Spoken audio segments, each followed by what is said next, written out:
The following is a CNN special report.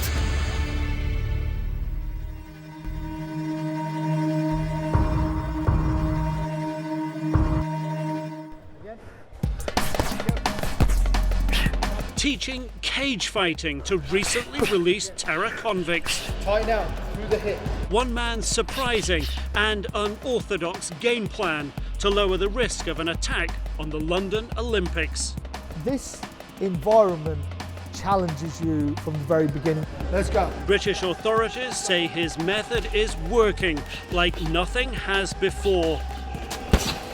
Each kick, each punch is moving closer to helping cage the country's terror threat.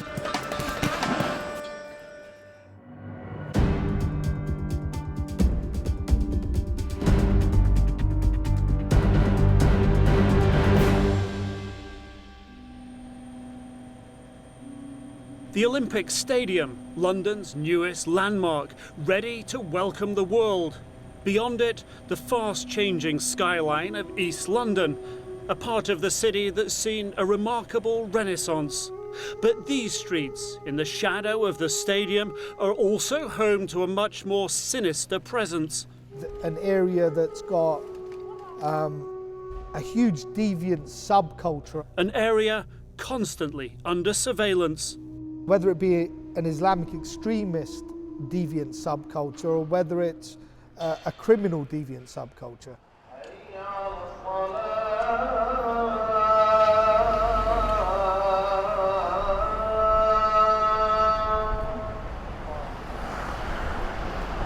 It is known as Londonistan because in the past decade it's become a hotbed of radical Islamists. In the run-up to the Olympics, fears that Al-Qaeda or another militant group will target the Games. Even unsuccessful attacks serve their purpose because it proves that they're still out there, it keeps public anxieties high, and the Olympics is a very, very tempting target. Anxiety that's grown with the release from prison of convicted terrorists, their sentences served. British newspapers have been quick to raise the alarm, claiming that East London's jihadists are now back home and free to terrorise again. Officials say security has never been so tight as they prepare for the tens of thousands of tourists they expect here in the coming weeks. A vast contingent of policemen, soldiers, special forces, even fighter jets will keep watch over the Games. But there are also some surprising efforts to keep the Olympics terror-free. Tighten out through the hip. Let's go. Usman was a top cage fighter and is now one of the most highly sought-after fight trainers in Britain. Jab. Raja believes this extremely violent sport, mixed martial arts, can help transform hard men like terror convict Bakr Mansha. He's a beginner, so don't judge him. Mansha was convicted in a plot to attack a British soldier. At his trial in 2005, prosecutors presented a blank firing pistol being converted for live rounds, DVDs featuring Osama bin Laden, the murder of a British hostage, and an address for a British war hero recently returned from Iraq. They'd all been recovered from a police raid on Mansha's home. It was a bachelor's pad, you know, you can imagine crap everywhere, no one ever cleaned up and that. Police, they picked up little pieces. I understand how they saw it, you know, they put all this stuff together and therefore something was going on. But obviously me and the guys really know nothing really was going on. Mansha is the first British terror convict to talk on camera about his experience. It is clear when I meet him, he is easily distracted, exactly the type of vulnerable young man that radicalizers prey on. The judge made clear he was not part of some huge conspiracy. He says he was entirely innocent. You know, I've done 6 years in jail, and it was a political case, which I don't want to talk too much about, my case. Obviously I went to trial, I got found guilty, I got sent down. And, you know, you have anger in your head, you know, because you believe sometimes, you know, it's unjust what's happened to you, it's not fair, you know, you got treated unjustly. Mansha was a high-security prisoner, held in some of Britain's toughest prisons, often kept apart from other inmates. When someone makes you strip down to, you know, take off your clothes and squat and stuff like that, it's humiliating, you know, it's to degrade you. But a Muslim way, he puts a high priority on that, yeah? About his privates, you know, being covered at all times. Humiliation, resentment, alienation. Mansha is channeling his anger into an extreme sport. But security experts worry that former prison inmates can act as a magnet for other would-be jihadists. The biggest problem we have with radicals coming out of prison is not that they'll commit another act, but that they will act as an inspiration for clean skins, people who have not committed any terrorist acts in the past, to then go and do something. Professor Michael Clark advises the British government on terrorism. The fact is, they've taken on the system, they've come out of prison, they have that stamp on their emotional passport that they've been to prison for their beliefs. Mansha continues to insist he was wrongfully convicted. But to some in his East London community, a terror conviction makes him a hero. They've sacrificed, you know, their own safety and their security for standing up for Islam and for the Muslims. Anjam Chowdhury is an extremist who demands the introduction of Islamic law in the UK and has had ties to terror attackers in the past. He sees men like Mansha as recruiting sergeants. When people go to prison for standing up for Islam, for, you know, resisting the foreign policy, what you will find is that they have a huge amount of respect, in fact, in prison. And people, you know, love them, they want to listen to them. Many people embrace Islam at their hands.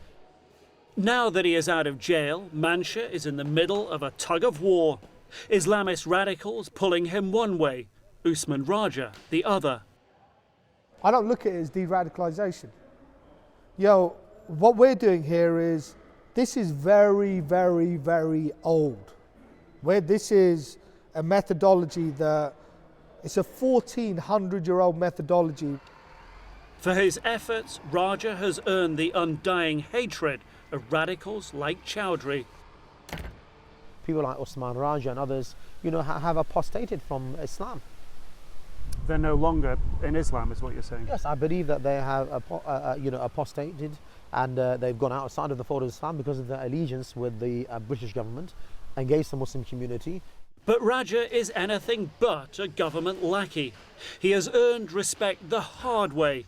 His may not be an Olympic sport, but becoming one of Britain's foremost trainers in mixed martial arts is not exactly a cakewalk. And the left hook, beautiful.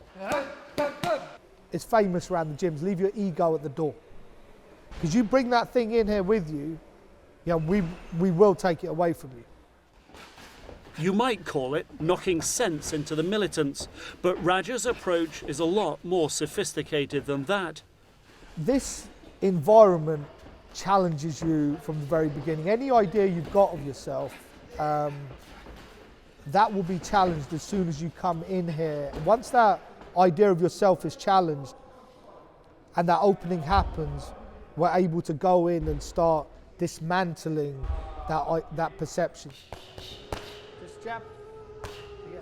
Raja's never lost a fight yet, but is all too aware of the militants' appeal to impressionable young men. Can he win with Mansha?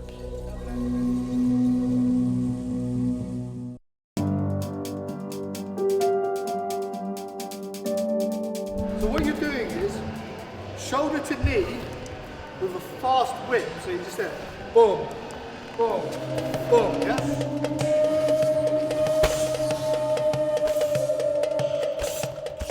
Usman Raja and his cage-fighting pupil Abu Bakr Mansha both grew up in poor immigrant communities in London's East End, close to what is now the Olympic Village. They had to be tough in an area where being a non-white Muslim often was a one-way ticket to racial abuse. I just went out with my friends, you know how young guys get up to, you know, with all the street stuff, the girls, the messing around, don't go home. I was out all the time with my boys, you know, getting into street fights. We loved all this fighting stuff, you know, even then. You know. Why was that? No, East London. That's East London fights. Just street fights we used to do a lot. Racist abuse from the age of 8 all the way through to the point where the reaction was, if I punch him in the face and he tastes his own blood, it's going to stop him from being racist. When Raja's father left the family home, Raja began acting up and was soon hanging out in Muslim fundamentalist circles. The war in Bosnia, pitting Christian Serb against the Muslim majority, was in full violent swing. It made Raja angry. And you've seen the victims of this on a TV screen, and the injustice of what was actually going on, because I found myself feeling that injustice and wanting to go over there and fight that injustice. By the time Raja's father came back into his life, he was almost out of control. When he picked me up, the words were, "You're a gorilla." Yeah, I had long hair, all braided, and a big, long, chinny beard, and validated myself just through violence. Fighting. Just through fighting. It was how you found position.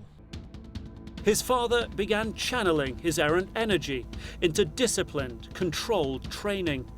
I remember in my 3rd session, my Thai boxing coach lifted his elbows up, allowed me to kick him as hard as I could in the ribs during sparring, grabbed my head, kneed me in the head and broke my nose.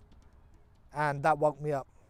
It was the wake-up call that would help turn Raja's life around, put him on track to become one of the foremost mixed martial arts trainers in the country. But Abu Bakr Mansha's life was headed in the other direction. Age 21, he was convicted in a plot to murder a British soldier. To most people, he was an Islamist terrorist. In reality, he says, he had little idea about his religion, and he blames extremists for exploiting his anger. I didn't know much about my faith. And when I was young, I went to the mosque, I studied the Quran, but I read it in Arabic, which I didn't know what he was saying. In jail, Mansha was exposed to white, right-wing extremists eager to beat him up, and to Islamist extremists eager to radicalize him. He was one of some 8,000 Muslims in British jails, potentially at risk. The probation service are convinced that 1 in 10 Muslim prisoners are being radicalised, and it may be even higher than that. Mansha then found out that mixed martial arts legend, cage fighter Usman was visiting fellow Muslims in prison. Just going into the prison, it always shocks me. It's never a case of, you never become desensitized to the high fences, the security doors. Mansha wanted Raja's help to turn his life around. And he had a big name, you know, in the MMA world and that.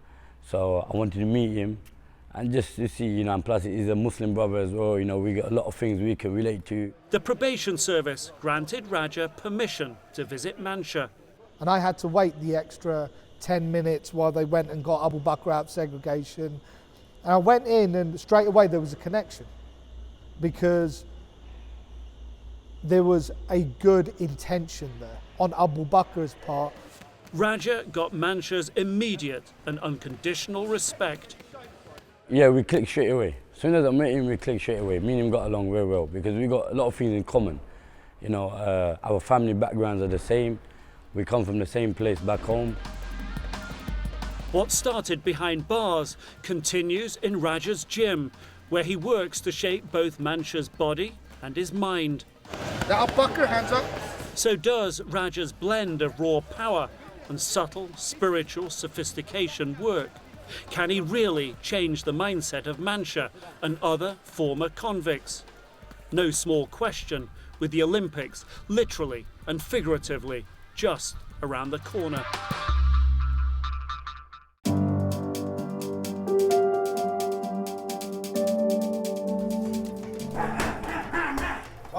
Usman Raja knows how to win a fight. A master trainer he gets the best out of his charges. Straight out with that right hand, Dave. Cage fighting is violent, bloody and mostly white. Raja has no problem fitting in. Abu Bakr Mansha, who recently finished his prison sentence for terrorist offences, is an eager student. He's obviously teaching me stuff. I have to learn, you know. I want to learn this stuff, whatever he tells me, you know.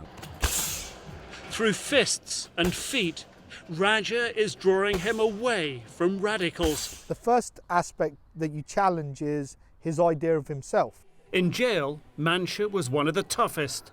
In Raja's gym, he's not. Cage fighting is softening him up, allowing Raja to shake Mansha's self-confidence, and that in turn helps Raja to challenge his militant mindset through intense intervention conversations away from the ring. What you're doing is you're taking the individual and recontextualizing all of his experiences now. Take away someone's hate and they feel liberated. You know, having the right people around you as well, you know. Push in the right direction, you know, your force, they change, you know, your mind opens up. And, you know, you get the knowledge, the proper knowledge. Raja's desire to help people like Mansha came as his grandfather was dying. This mosque is one of two mosques that he founded in the area. He'd built several East London mosques, was a pillar of his community. Well, I sat down next to him and I remember actually thinking to myself, there's one time you have to listen, it's now. And he said to me, I wished I'd prayed more and paid more charity. That really had a profound effect. That had and I think doing more and helping, but only because it's the natural thing to do. Since then, Raja set up the Unity Initiative to de-radicalise former terror convicts like Mansha and prevent others from falling prey to extremism. His wife, a recently qualified medical doctor, is part of the initiative. It's about really putting across the main examples of explaining what exactly Islam is. So talking to them about the fact that it is about symbiosis, it's about being balanced with everyone. Khadija works with wives of terror offenders and female terror convicts, including a woman convicted in a failed London bomb attack. The women aspect has been totally overlooked. I really believe that it's been totally overlooked, and mainly due to short-sightedness, because that's where the future of this is going to be, you know, with the children, with the mothers. No one else in the country matches Unity Initiative's success, according to government officials. Around a dozen terror convicts de-radicalised. It's so successful, the probation service gives Raja its toughest terror convicts. Several of those he is currently working with are still viewed as potential terror threats. The terms of their release means we can't show them on TV. Their crimes range from arson to bombing plots. I think Raja's 100% success rate is based on his own skill, his acknowledged skill, and his understanding of what people are motivated by, but also by the fact that he's got the time and the effort and the commitment to spend on individual people. It's about time, it's about sincerity. How much time are we talking about? Every individual that I've worked with, I'm still in contact with. In some cases, that's already 3 years. Each case means more time. And one man, whatever his talents, can't be expected to take on more than a fraction of those who might become terrorists. But of course that success is at very low numbers, and the sheer commitment of time required for every individual being addressed means that the initiative would have to be much, much wider. You'd have to do it on an industrial scale to have any hope of success. Yeah, everyone in here can claim to be a Muslim. I'm not here to judge anyone. In an ordinary garden shed not far from the Olympics, Raja is ramping up his outreach, helping men who might be tempted by extremism to avoid Mansha's mistakes. Guys who have been abroad and committed various acts of terrorism. People have committed terrorism domestically. None of the people in this room have been to jail, but the teaching they get is similar to what Raja gives the terror convicts.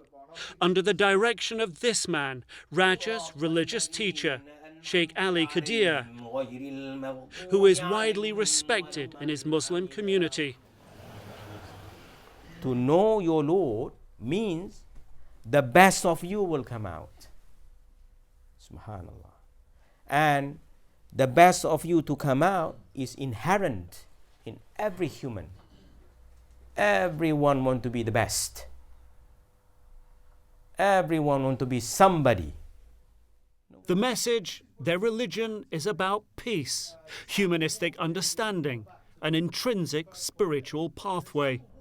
When someone understands what Islam really is, he can differentiate between that and something that is hijacking a label, so to speak. And he'll never go back to it because why? Because he is what he says he is now, which is a Muslim. It's a big change, it's a big change. Because obviously, what I know now, my knowledge and my study is what I know now, and how I feel and how I think now. To the point where Mansha is ready to challenge the militants. While in jail, one of Chowdhury's radical acolytes angered many in Britain by burning poppies, worn in tribute to fallen soldiers. Mansha himself, convicted in a plot to attack a British soldier, argued with the poppy-burning radical. And when I got released and I had the opportunity to meet him and sit down with him, I said this to him. I said to him, look, brother, you start something, and if they do it, this can cause big problems, in the community, yeah? And he understood, what he done. When they see Mansha, the militants know they're in for a battle. If he has changed his views and he now stands with people like Usman Raja, then obviously that's his choice. But at the end of the day, this is a grave mistake because these people don't represent Islam. Not only does it appear that Raja is winning the battle for Mansha, he's got a much-needed ally. I want to do what he done with me, I want to do in my own community. I see the youngsters now, their understanding is very limited, narrow-minded, they see one way. And obviously, God willing, they don't learn the hard way. Raja will need all the help he can get. The fight against what he calls the deviant subculture is only just beginning. Over the past few weeks, British police have made several terror arrests here in East London, some of them on this street here, within eyesight of the Olympic Park right over here. By some estimates, there are more terror arrests in East London than there are in any other similar-sized area in Western Europe. Raja and his wife Khadija want to do more, expand the Unity Initiative, but they are struggling to fund their fight. There is a real problem and it's growing, and it would be incredibly sad that we have the cure and then it's not delivered and it's not given the platform that it needs to be dispersed. Well, we've been successful all the way through, so... Because there's been nobody slipping back. There's been no one slipping back. But the reason they haven't slipped back is because the legitimacy of the message.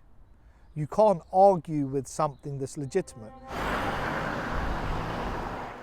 In the streets of East London, the struggle is underway for the hearts and minds of a generation of British Muslims. But from what British officials say, if the Olympics pass off without incident, at least some of the credit will be due to this man.